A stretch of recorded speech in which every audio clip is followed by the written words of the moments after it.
Good afternoon, I'm Malcolm Jordan and this is your Midday News Fix for Thursday, the 24th of July.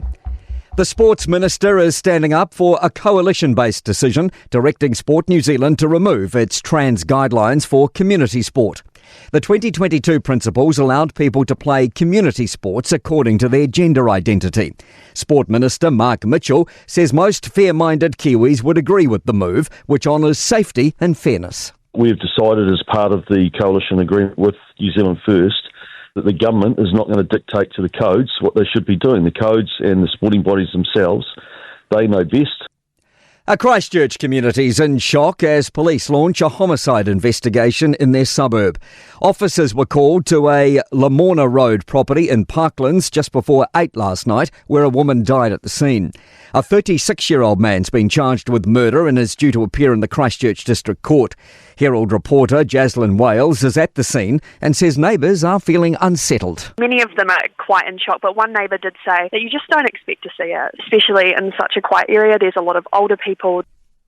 Governments around the world have been taken to task for failing to stop Israel's starvation policy in war-battered Gaza. The warning comes in the Washington Post from Bushra Khalidi, Oxfam policy lead in the occupied Palestinian territory. This is the atrocity of our generation. This is what history will remember, that while food and medicine sat in trucks miles away in warehouses, the world chose politics over people. The government's hoping a $30 million injection into its state integrated school program will bolster the overall roll by 1,250 students. Political editor Jason Walls has more. Integrated schools are former private schools which have converted into the state school network but retain characteristics of the private model.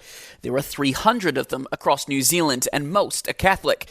Education Minister Erica Stanford says these schools are experiencing similar growth pressures to the state schools and need support to meet this demand. The new funding will be phased in over the next 4 years. The government's target of recruiting 500 new police officers has been held up yet again. Police expect it'll be by August next year. That's 9 months after the original target and 2 months behind the Police Commissioner's revised deadline. Meanwhile, the Deputy Commissioner of Police, Tanya Kura, is retiring. She's been in the role since April 2023 and has notified the Governor-General of her intention to retire this November.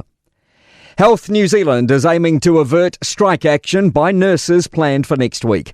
A further bargaining meeting's taking place between the New Zealand Nurses Organisation and the Public Health Agency on Monday. Chief Executive Dale Bramley says they're committed to reaching agreement with the union.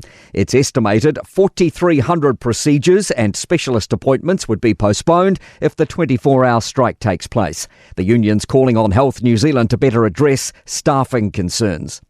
To sport. Fletcher Newell is the latest All Black to secure his future. The 25-year-old Crusaders prop has re-signed with New Zealand Rugby until the end of the 2028 season. Kane Williamson has scored a century, making his first-class debut for Middlesex against Northamptonshire in English county cricket. Marcus Rashford has completed a season-long football loan from Manchester United to Barcelona, and England will play Spain in the European Women's Football Final on Monday morning in Basel. I'm Malcolm Jordan. That's your latest news fix. We'll be back with the next update at 5 p.m. from the Newstalk ZB newsroom.